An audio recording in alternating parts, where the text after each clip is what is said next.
पश्चिम बंगाल में हुए एसएससी भर्ती घोटाले को ममता बनर्जी एक भूल बताती हैं और दोषियों को सुधार का एक मौका देना चाहती हैं और लगे हाथ ये भी कहती हैं कि अवैध नियुक्तियों में वे किसी की नौकरी नहीं जाने देंगी। दूसरी तरफ कलकत्ता हाई कोर्ट ये कह चुका है कि एसएससी भर्ती घोटाले में जो अवैध तरीके से नियुक्ति हुई है वे स्वेच्छा से नौकरी छोड़ दें, नहीं तो अंजाम भुगतने को तैयार रहें। मतलब कि इस मामले पर ममता बनर्जी और कलकत्ता हाई कोर्ट आमने सामने हैं। सोच समझकर किए गए अपराध को टीएमसी भूल बता रही है और रिश्वत देकर नौकरी पाने वाले लोगों को बचाने में जुटी हैं। वजह ये कि अगर नौकरी जाने के बाद वे लोग रिश्वत के रूप में दी गई रकम वापस मांगेंगे तो हालात क्या होगा। इसी डर से ममता बनर्जी अपराध को भूल बता रही हैं। ममता बनर्जी की इन चालों से नाराज हाई कोर्ट चुनाव आयोग से टीएमसी की मान्यता रद्द करने की धमकी दे चुका है। लेकिन ममता बनर्जी आजकल अपनी प्रशासनिक बैठकों और दूसरे मौकों पर एक बात बार बार दोहरा रही हैं कि सरकार से भूल हो सकती है, उसे सुधारने का मौका दिया जाना चाहिए। उनका इशारा शिक्षा सहित उन घोटालों की चल रही जांच की ओर होता है। ये बयान देश के सबसे बड़े शिक्षा घोटाले के कारण सरकार की तेजी से गिरती साख को बचाने की कोशिश लगता है, मगर आम बंगाली मतदाता भूल और भ्रष्टाचार के अंतर को पूरी तरह समझ रहा है। मुख्यमंत्री ने भी वकालत की पढ़ाई की है और वह भारतीय दंड संहिता की धाराओं को पूरी तरह से जानती होंगी। पूर्व शिक्षा मंत्री की महिला मित्र के फ्लैट से 55 करोड़ की नकदी, गहने, फ्लैट्स और जमीन के कागजातों की बरामदगी को पार्थ चटर्जी की महज एक भूल नहीं कहा जा सकता। 4-5 सुनवाइयों के बाद भी उन्हें जमानत इसलिए नहीं मिल रही है कि सीबीआई के मुताबिक वे बहुत प्रभावशाली हैं और बाहर जाकर सबूतों को नष्ट कर सकते हैं। कोलकाता के मेयर और राज्य के मंत्री फिरहाद हाकिम ने तो वीरभूमि में जाकर पशु तस्करी मामले में जेल में बंद अनुव्रत मंडल के संबंध में कहा कि रॉयल बंगाल टाइगर को कोई कितने दिन पिंजरे में बंद रख सकता है। उसके 2 दिन बाद हुई सुनवाई में यही तर्क सीबीआई ने अदालत को दिया कि बाघ को अगर पिंजरे से खोला गया तो क्या अंजाम हो सकता है। सही है, बाघ शाकाहारी तो होता नहीं है। अपनी भूल वाली सफाई के दौरान ममता बनर्जी जब ये कहती हैं कि वह राज्य में किसी की नौकरी नहीं जाने देंगी तो वह एक और भूल दिन दहाड़े दोहराती दिखती हैं। कोलकाता हाईकोर्ट ने कह दिया है कि जो लोग घूस देकर शिक्षक पद पर बैठे हैं वे अपनी इच्छा से तुरंत पद छोड़ दें, नहीं तो गंभीर नतीजे भुगतने को तैयार रहें। नवंबर महीने में न्यायमूर्ति अभिजीत गंगोपाध्याय ने स्कूल सर्विस कमीशन को साल 2016 की परीक्षा के बाद अवैध तरीके से नौकरी पाने वाले सारे लोगों के नाम प्रकाशित करने का आदेश दिया। पहली खेप में 9वीं 10वीं के छात्रों को पढ़ा रहे 183 लोगों के नाम उजागर हुए। इसके बाद 40 और लोगों का पता लगा। हालांकि सीबीआई के मुताबिक अवैध भर्तियों की कुल संख्या 952 है। चोरी छिपाने के लिए बहुत सारे खेल हुए। टीएमसी के कोलकाता कार्यालय से ओएमआर शीट पहले ही गायब कर दी गई थी। सीबीआई ने गाजियाबाद की उस एक निजी संस्था की मदद ली जहां शीट्स का मूल्यांकन हुआ था। कई मामलों में ऐसी आशंका है कि माध्यमिक, उच्च माध्यमिक और टेट परीक्षा में अच्छे अंक पाने वाले अभ्यर्थियों के मौखिक और एप्टीट्यूड टेस्ट में नंबर कम दिए गए। सच को छिपाने के लिए चली गई ये चालें क्या भूल की श्रेणी में आती हैं? कलकत्ता हाईकोर्ट ने 23 नवंबर को सीबीआई से ये जांच कराने के लिए कहा है। किसके इशारे पर पश्चिम बंगाल एसएससी ने अवैध रूप से अतिरिक्त पद सृजित करके फर्जी शिक्षक और गैर शिक्षक कर्मचारियों की नौकरी बचाने के लिए याचिका दायर की थी? जब एसएससी के मौजूदा चेयरमैन ने कहा कि इसका फैसला मंत्रिमंडल की बैठक में हुआ तो जज अभिजीत गंगोपाध्याय बिफर पड़े। उन्होंने चुनाव आयोग से तृणमूल की मान्यता रद्द करने की सिफारिश करने की धमकी दे दी। सरकार के सामने कुआं है तो पीछे खाई। अगर नौकरी से हटाए गए लोग अपने घूस की रकम वापस मांग लेंगे तो सोचिए राज्य में कैसी अराजक हालात पैदा हो जाएंगे। हालांकि नौकरी से हटाने के आदेश पर अभी सुप्रीम कोर्ट ने स्थगन दे रखा है, पर अदालत ने जांच पर कोई रोक नहीं लगाई है। Report news of India. Bihar में शराबबंदी की असफलता और चौतरफा हो रही आलोचना ने नीतीश कुमार की नींद हराम कर दी है। विधानसभा में तूमताम के अंदाज में बीजेपी विधायकों के साथ अभद्रता करने, विपक्ष का माइक बंद करवा के उनकी आवाज तो भले ही बंद करवा चुके, लेकिन सड़क से संसद तक वही मामला गूंजने लगा। नीतीश कुमार अब भी तू तड़ाक के अंदाज में कहते हैं जो पिएगा वो मरेगा, लेकिन सबके बावजूद ये नहीं कहते कि जो पिलाएगा वो मरेगा, क्योंकि जहरीली शराब के धंधेबाजों और पुलिस के बीच सांठगांठ का जो नतीजा छपरा में दिखा वो पूरे बिहार में कहीं भी नहीं दिख सकता, क्योंकि अवैध शराब का कारोबार पुलिस और नेताओं के संरक्षण में ही चलता है। लेकिन नीतीश कुमार इस मुद्दे पर बात करने की जगह अगर ऐसे ही आपा खोते रहेंगे तो विपक्ष भी उनके साथ वैसा ही व्यवहार करने को बाध्य होगा, और अगर ऐसा हुआ तो राज्य के हालात बद से बदतर हो सकते हैं। जहरीली शराब पीने से हो रही मौतों को लेकर राज्य के विपक्षी दल भाजपा गठबंधन सरकार को घेर रही है। ये मुद्दा विधानसभा में भी विपक्ष ने जोर शोर से उठाया। विपक्ष के सवालों से नीतीश कुमार गुस्सा हो गए। उन्होंने मीडिया से भी कहा कि जो पिएगा वो मरेगा ही, लोगों को सचेत रहना चाहिए।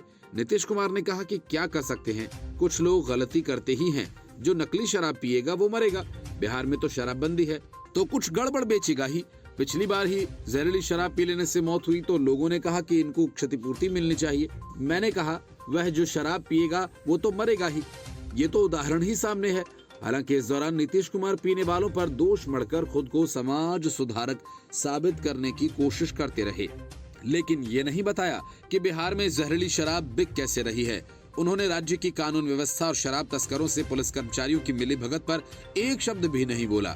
नीतीश कुमार ने आगे कहा कि मैंने अधिकारियों से कहा कि वह गरीब लोगों को न पकड़ें, जो लोग इस व्यवस्था में शामिल हैं उन्हें पकड़ें। शराबबंदी कानून से कई लोगों को फायदा हुआ है। उन्होंने शराब पीनी छोड़ दी। उन्होंने कहा कि शराब से जुड़े व्यवसाय नहीं करने चाहिए, इसके बदले लोग दूसरा व्यवसाय करें। इसके लिए सरकार 1 लाख रुपए तक की मदद देने को भी तैयार है। बिहार में जहरीली शराब पी लेने से मौत का मामला ये कोई पहला नहीं है। इससे पहले भी सारण में ही जहरीली शराब पी लेने से कई लोगों की मौत हो गई थी। इसके बाद वैशाली में भी ऐसी ही घटना सामने आई थी। बिहार में शराबबंदी भले ही लागू है, लेकिन शराब आसानी से उपलब्ध है। Bureau report, news of India. Shubhendu Adhikari Mamata Banerjee की दुखती रग हैं, इसलिए ममता बनर्जी की कोशिश किसी भी हाल में शुभेंदु अधिकारी को गिरफ्तार करने की है। एक के बाद एक करके उनके खिलाफ 17 एफआईआर तक दर्ज कर दी जा चुकी हैं।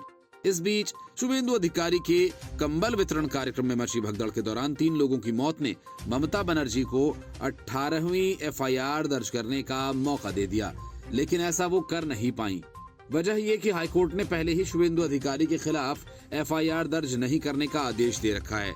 इसलिए ममता बनर्जी की सरकार दौड़कर सुप्रीम कोर्ट पहुंच गई, लेकिन सुप्रीम कोर्ट ने ममता सरकार को झटका देते हुए उसे हाईकोर्ट जाने का आदेश दिया।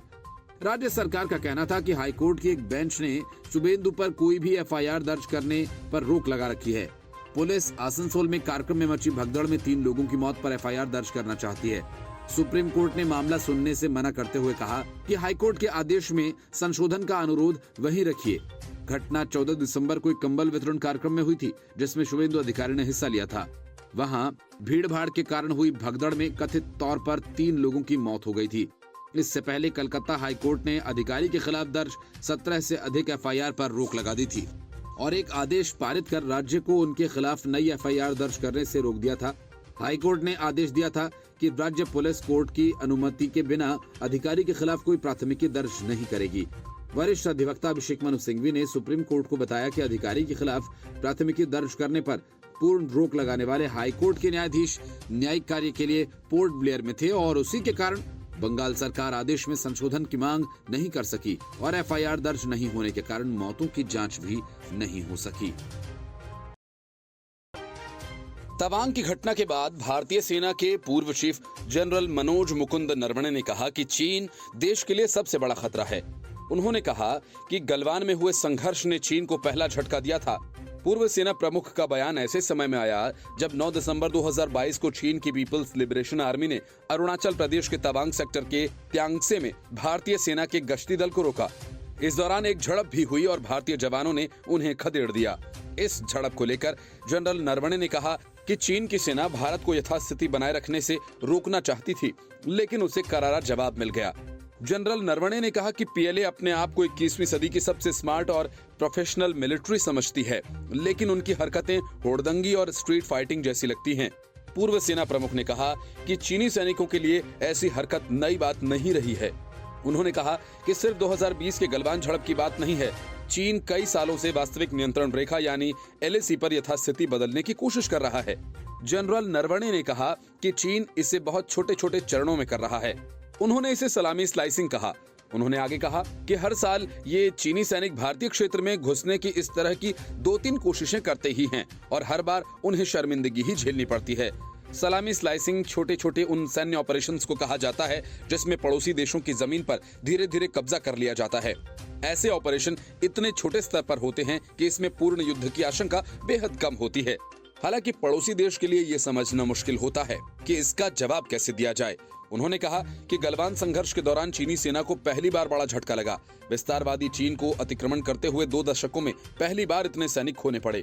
पाकिस्तान और बालाकोट पर पूछे गए सवाल का जवाब देते हुए नरवणे ने कहा कि बालाकोट में किया गया एयर स्ट्राइक ये पैगाम था कि आप हमारा नुकसान पहुंचाने की कोशिश करेंगे तो आपका ज्यादा नुकसान हो सकता है। उन्होंने कहा कि बालाकोट में कितने आतंकियों को मारा ये मायने नहीं रखता, मायने ये रखता है कि यदि नुकसान हुआ तो भारत घर में घुसकर मारने के लिए तैयार है। The report, News of India. Nitish Kumar के आसपास तैनात अफसर जमकर शराब पीते हैं और फिर लंबी चौड़ी बातें करते हैं। ये कितना हास्यास्पद है कि नीतीश कुमार डीएम और एसी को इस बात की कसम दिलवाते हैं कि वे शराब के कारोबारियों को पकड़कर अंदर कर देंगे। क्या नीतीश कुमार को लगता है कि महज कसम दिला देने से सत्ता चलती है? अगर ऐसा होता है तो फिर बड़ी बात होती, लेकिन ऐसा होता नहीं। बिहार में विफल शराबबंदी को लेकर नीतीश कसम खेल रहे हैं और इधर जहरीली शराब से दलित और पिछड़े मर रहे हैं। असंतोष हर स्तर पर है। अब चुनावी रणनीतिकार प्रशांत किशोर भी इस मुद्दे पर मोर्चा खोल रहे हैं। उन्होंने कहा कि शराबबंदी कानून को 48 घंटे के भीतर सरकार को वापस ले लेना चाहिए। नीतीश का क्या राजतंत्र है कि वो डिप्टी सीएम तेजस्वी यादव को 2025 में मुख्यमंत्री बना देंगे? प्रशांत किशोर ने कहा कि सीएम नीतीश कुमार के इर्द गिर्द और अफसर खुद शराब पीते हैं, फिर नीतीश के सामने लंबी लंबी बातें करते हैं। जो भी उनको जानते हैं वे सब इस बात से परिचित हैं। साथ ही उन्होंने शराबबंदी को विफल बताया। इसके लिए प्रशांत किशोर ने बीजेपी, नीतीश कुमार और तेजस्वी यादव को जिम्मेदार ठहराया। प्रशांत किशोर ने कहा कि शराबबंदी पर हमने ही आवाज उठाई है। बीजेपी के लोग जो आज विधानसभा में हंगामा कर रहे हैं वो जेडीयू के साथ 5 साल रहकर शराबबंदी पर चुप थे। अब कोई भी बीजेपी से सवाल नहीं कर रहा है। प्रशांत किशोर ने डिप्टी सीएम तेजस्वी यादव पर निशाना साधते हुए कहा कि आरजेडी जब विपक्ष में थी तो सीएम नीतीश कुमार को घेर रहे थे, अब सरकार में आने पर शराबबंदी का साथ दे रहे हैं। उन्होंने कहा कि यह हास्यास्पद बात है कि किसी राज्य का मुख्यमंत्री जिले के डीएम एसपी को बुलाकर कहता है आप कसम खाइए कि आप शराब का कारोबार करने वाले लोगों को पकड़कर कार्रवाई करेंगे। प्रशांत किशोर ने कहा कि सीएम नीतीश कुमार को तेजस्वी यादव को राज्य की कमान 2025 में नहीं बल्कि अभी ही सौंप देनी चाहिए ताकि 3 साल में पता चल जाए कि वो कैसा काम कर रहे हैं। उन्होंने तेजस्वी पर तंज कसते हुए कहा कि वो जो विभाग चला रहे हैं उनके बारे में हमें पता है कि कैसा काम हो रहा है। ग्रामीण विकास, स्वास्थ्य विभाग जैसे विभागों की जमीनी हालत आप देख ही रहे हैं। ऐसे में मेरी नीतीश कुमार से ये प्रार्थना है कि जल्द से जल्द तेजस्वी यादव को मुख्यमंत्री का पद सौंपें। The report, News of India. Modi युग में बीजेपी अपने विरोधियों से एक एक करके सभी मुद्दे छीनती जा रही है। भगोड़े आर्थिक अपराधियों को मोदी सरकार देश में वापस कभी नहीं लाएगी क्योंकि उन्हें भगाने में मोदी सरकार का ही हाथ है। ऐसे आरोप कांग्रेस से लेकर समूचे विपक्ष तक मोदी सरकार पर खूब लगाए गए। लेकिन सभी मुद्दों की तरह इस मुद्दे पर भी मोदी के नेतृत्व में केंद्र की एनडीए सरकार काम करती रही है और आखिरकार उसने अपने विरोधियों से ये मुद्दा भी छीन लिया। पहले विजय माल्या और अब नीरव मोदी। एक एक करके सभी भगोड़े आर्थिक अपराधियों को देश वापस लाने का रास्ता साफ होता जा रहा है। भगोड़े हीरा कारोबारी नीरव मोदी को भारत प्रत्यर्पित किए जाने के फैसले के खिलाफ ब्रिटेन के सर्वोच्च न्यायालय से करारा झटका लगा। ब्रिटेन की शीर्ष कोर्ट ने अपील खारिज कर दी। इस तरह अब उसके भारत आने का रास्ता साफ हो गया है। लंदन हाई कोर्ट ने नीरव को सुप्रीम कोर्ट में अपील की राहत देने से इनकार कर दिया। गौरतलब है कि पिछले साल फरवरी में वेस्टमिंस्टर जज ने उसे भारत प्रत्यर्पित किए जाने का आदेश सुनाया था। हालांकि बाद में उसे इस फैसले के खिलाफ अपील करने की मंजूरी दी गई थी। भारत लंबे समय से नीरव मोदी को भारत लाए जाने की कोशिशों में लगा है, लेकिन ब्रिटेन की जेल में बंद नीरव मोदी अपने प्रत्यर्पण को रोकने के लिए अलग अलग दलीलें दे रहा है। इससे पहले नीरव के वकीलों ने दलील दी थी कि वो डिप्रेशन का शिकार है और भारत की जेलों में आत्महत्या कर सकता है। ये तर्क देकर उन्होंने नीरव मोदी को भारत भेजने का विरोध किया था। हालांकि ब्रिटेन की अदालत ने पूरी सुनवाई के बाद उसकी याचिका खारिज कर दी। इससे पहले मामले में सुनवाई के दौरान भी जस्टिस रॉबर्ट जे ने इस बात पर जोर दिया था कि भारत के ब्रिटेन के साथ अच्छे संबंध हैं। ऐसे में ब्रिटेन को 1992 की भारत ब्रिटेन प्रत्यर्पण संधि का सम्मान करना जरूरी है। गौरतलब है कि विशेष पीएमएलए कोर्ट द्वारा दिसंबर 2019 में भगोड़े आर्थिक अपराधी अधिनियम 2018 के अनुसार नीरव मोदी को भगोड़ा आर्थिक अपराधी घोषित किया गया था, जिसके बाद वो लंदन भाग गया था। 3 साल पहले नीरव मोदी को ब्रिटेन की स्कॉटलैंड यार्ड पुलिस ने 13 मार्च 2019 को लंदन से गिरफ्तार किया था, जिसके बाद से वो साउथ वेस्ट लंदन की वेंट्सवर्थ जेल में कैद है। बता दें कि नीरव मोदी ने पीएनबी से करीब 7,000 करोड़ रुपए का घोटाला किया था, जिसके बाद वो विदेश भाग गया था। फिलहाल वो लंदन की जेल में है। भारत सरकार उसे वापस लाने की हर संभव कोशिश कर रही थी। नीरव मोदी ने 2017 में अपनी कंपनी फायर स्टार डायमंड्स के जरिए प्रतिष्ठित रिदम हाउस बिल्डिंग खरीदी थी।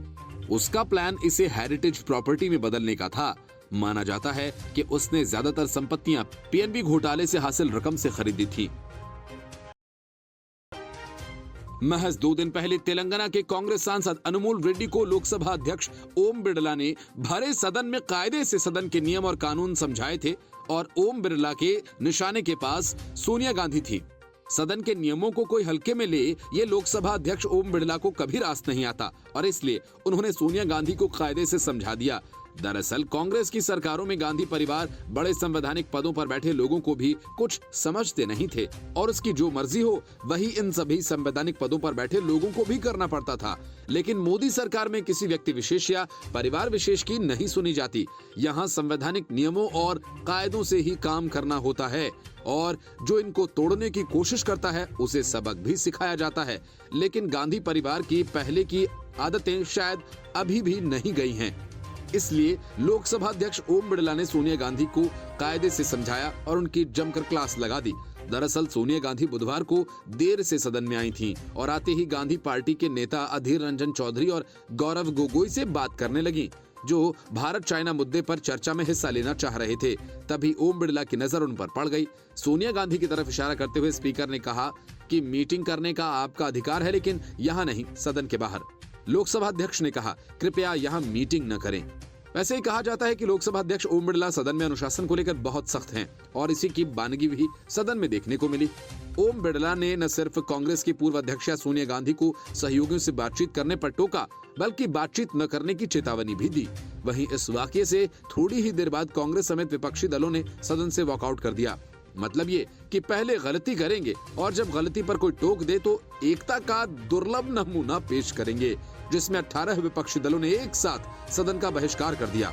बता दें कि लोकसभा में विपक्ष ने 9 दिसंबर को हुई भारत चाइना सीमा झड़प मामले पर चर्चा करने की अपनी मांग को पूरा नहीं करने पर बुधवार को कांग्रेस नेता सोनिया गांधी ने 18 दलों का नेतृत्व करते हुए सदन से वॉकआउट कर दिया था।